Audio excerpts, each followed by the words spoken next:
Okay, Adam Myerson.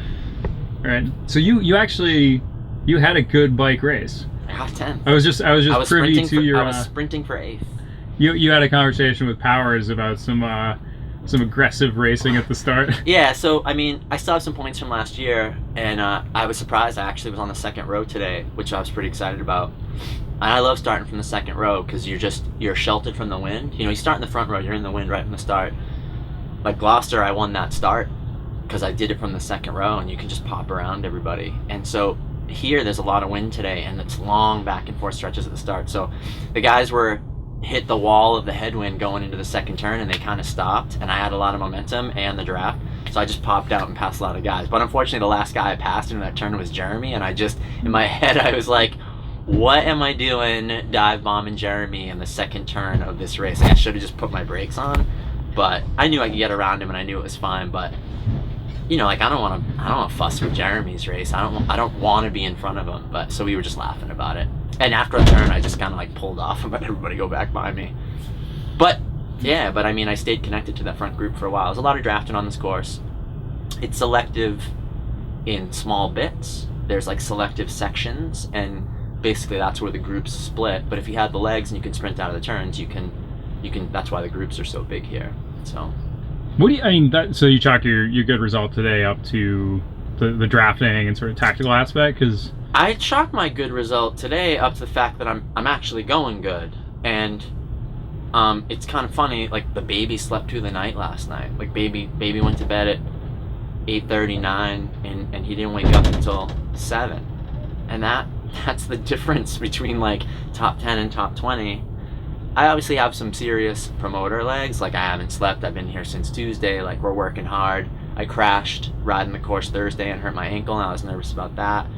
But I think what happens is, as exhausted as I am and as much as my back hurts, things like that, once I get on my bike, I start feeling better and warming up. And it doesn't catch up to you until like Monday, Tuesday. I'm always destroyed on Monday, Tuesday. But so, you know, I won 3 out of the past 4 races I did going into this weekend, and I know they're local races, but they're still bike races and people are going hard. So I know I have some good form, and of course, yes, this course happens to suit me.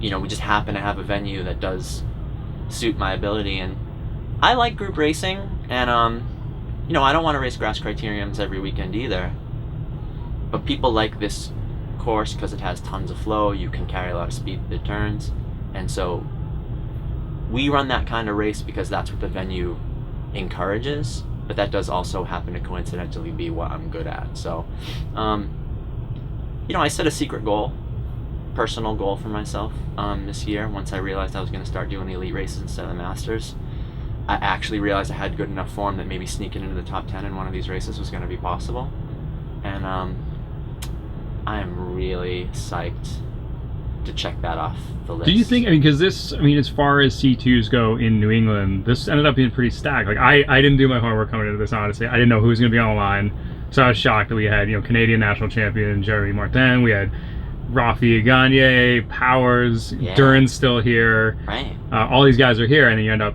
cracking the top 10. Yeah, it's a real result. It's not a. There's another race this weekend. You know, there's another UCI race somewhere else, and you go look, and they had 15 guys pre-registered. Like, guys came here, you know, 87, almost 90 starters today. You know, that's a record. Like, that's the biggest UCI race. So, field is super deep.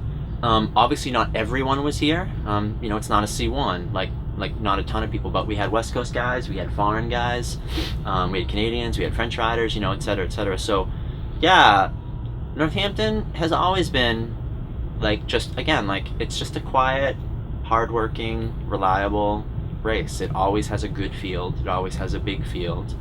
And I don't know what it is this year. No, less conflicts, maybe nationals in Hartford. Lots of things conspired to make this one of the most successful races that we've had. Yeah, so I'm pumped as an organizer, and I'm pumped with my result. And like, none of that would be possible, like, without my wife, without Al Donahue, without JD Bilodeau, you know, the whole staff of the race. Like, the fact that I can run a race with 1,600 people, and then at 45 years old go out and still get top 10 in it, Like tons of people have contributed to that result. It's not just about me. And that's awesome. Our community is just good. All right. Thanks, Adam. Yep.